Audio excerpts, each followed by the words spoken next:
Just here in the corner, please. You alright? Throw one in the middle, please. And Kathryn, just throw one in the middle. Kathryn, straight ahead. This one. That's one. Good, Kathryn. Kathryn, lift your head, please. And just to the end, Kathryn. The camera and all three of the Ant-Man movies. Please welcome the director. So we're here in London for the UK Gala screening of Ant-Man and the Wasp: Quantumania. How is this for you? Is it exciting?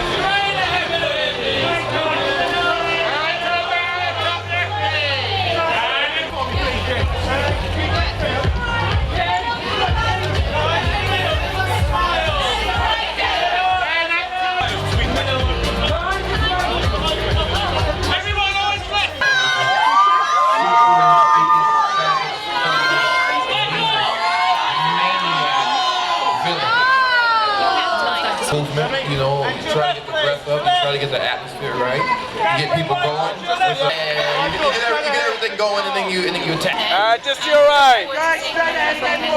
Kathryn, just this one for me. Kathryn, Michael, far left for me, please.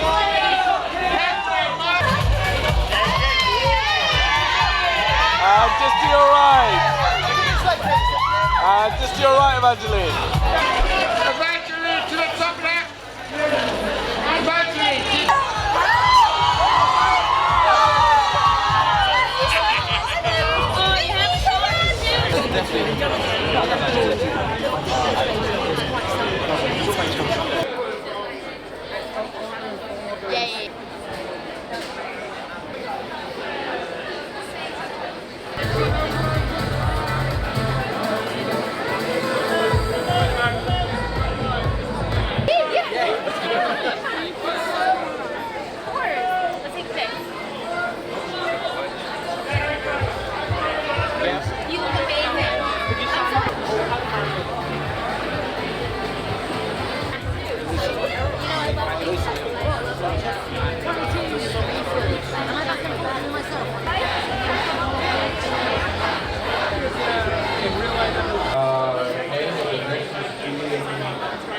Time traveling, hyper intelligence.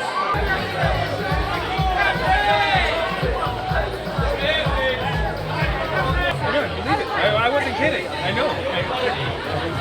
Stop past that.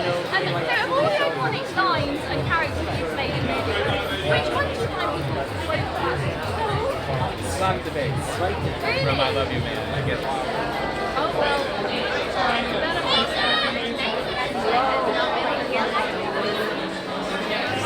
Thank you so much for stopping. Yeah, you're welcome. This is what we're here for, the fans. I can't wait to see you on Saturday on Saturday. I'm coming with you so much. Thank you for your time. Stay safe. How much is it? Thank you so well, ready over there.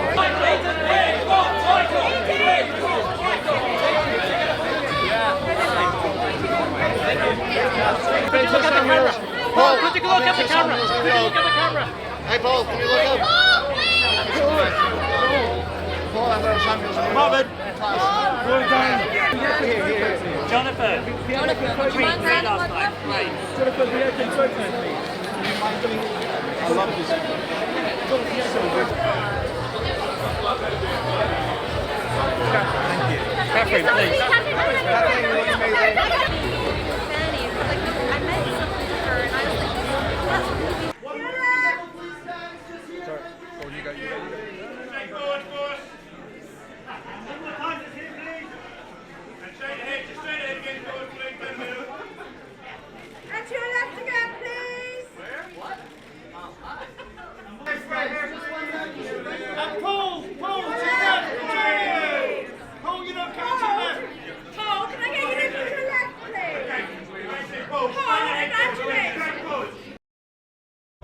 She's a wildly different woman right now in the beginning of Quantumania than she was back at the beginning of Ant-Man. It's big, it's epic, it's exciting, it's gonna set off the Phase 5 for the Marvel MCU, but it's still also funny and quirky and bizarre and wacky and sweet the way the traditional Ant-Man films are, so you're gonna get the best of both worlds. The Quantumania has landscapes that are just phenomenal and visual effects that we haven't seen in any Marvel film yet, and I think they're worth seeing on a very big screen. very excited. It's great to be here. It's always such an amazing thing to come out to one of these premieres and see just how passionate the fan base is for Marvel, and you kind of can't help but get caught up in the pandemonium. Well, I think that audiences are going to be kind of swept up in the whole quantum realm of it all. It looks insane. It looks like, you know, a whole other world you've never seen before. And the threats are even bigger because we introduced Kang the Conqueror, who is a guy you don't really want to mess with. I think people should see it on the big screen because the look of this, I mean, you really want to be completely engulfed by this strange world. And I think if you see it on a big screen, it's going to be a very different experience. There's some new things that Ant-Man has to, you know, kind of discovers in this movie, and new things I got to do. I mean, I got to play many different versions of myself in this one, which was kind of unique. And then it's pretty physical. There's some real punches being thrown and taken. It feels so amazing to finally show the film to British audiences. We shot the film in London. I love London. It's one of my favorite cities, and I just hope that it's up to your standards. This movie's about a dad and a daughter reconnecting, and you know, Cassie's a brand new person. They've been apart from each other, and now they're back together again, so let's just see if she can make him proud. She secretly wants to be like him. The highlight for me was working with Paul Rudd every day. I love Paul Rudd. He made me laugh so much. If I had to make up a name for my character, Cassie Lang, I'd probably call her Giant Girl. I really like that one. Audiences can expect a really big movie with a lot of stuff going on. You forget about movie premieres.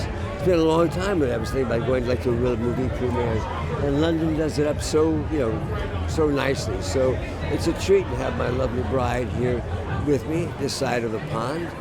What could be better?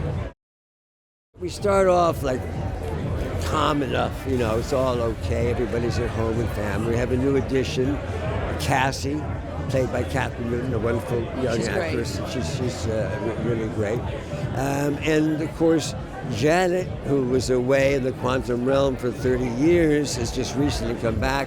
So I guess we are sort of rediscovering our marriage, which is now maybe 40 years old, but only spent 10 years together. It's just amazing. I mean, this is, I really think they outdid themselves in all the visual effects. And I love the family aspect. It really is like, of all the kind of Marvel films I think of, this has a real kind of for kids too, as well as the parents. Well, yeah, I mean, especially if you have the magic of being a place like an IMAX theater, like we're in tonight, you really understand what the difference is between. And this is why, you know, they're becoming tentpole pictures, but they are so important.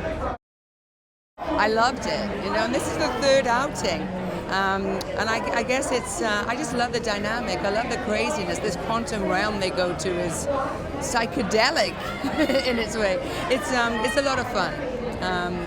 And Pym is still running strong. I don't know, he's still going strong after all these years.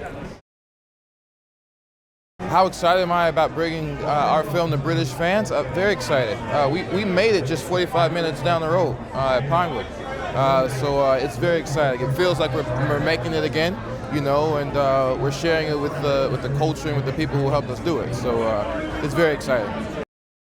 How do you approach this character, Kang? Little by little. I mean, I think that's the cool part about it. It's just, you just keep climbing, you keep building, and it just doesn't end, you know. So when it's wrapped, you realize, oh, we've made something gigantic, you know. So it's very exciting. You know, I'm still recovering. Yeah. Highlights of making the movie for me. I mean, just making the movie. I mean, the whole thing is a huge highlight. You know, after Loki, and now this is the MCU proper. You know, cinematic universe. We're on the big screen. Yeah, the whole thing has been a highlight. Well, I think you got to see this one in cinemas because it's on that level. You know, we've made a film that's full of big emotion, big action, big villainy, big heroism. It's all there. You know, so 1-to-1, you've got to see it in the big screen. You must. It's a thrill to be back here, you know. It feels like we've come full circle on the movie. We can certainly hint at kicking off Phase 5 and introducing Kang the Conqueror, right, who is a an all-time great villain from the Marvel Comics realm. And this is his introduction into the MCU. So Ant-Man and the Wasp have their work cut out for them in this movie. As a kid, I grew up reading those comics, so I had my own self-imposed pressure. I wanted to get it right. Jonathan was the only person I ever thought of for this role. I mean, he's just the guy to do it. Yeah, I think that's always been part of all the Ant-Man movies, this being the third one. It's really finding that mixture of comedy, but also action and big stakes. And for Ant-Man and Wasp, those stakes have never been bigger than in this movie. You hear them chanting Kang. They're already they know. I want people to see this on the biggest screen imaginable. We shot large portions of the movie in IMAX format, so you want to see it big. I mean, we created the entire quantum realm for this movie, and we want audiences to go down into the quantum realm with our characters and see it on the biggest screen with the best sound they can find. Audiences are in for a very wild ride, and they're going to watch the family work out some of their family issues while having to take on this really, really formidable foe.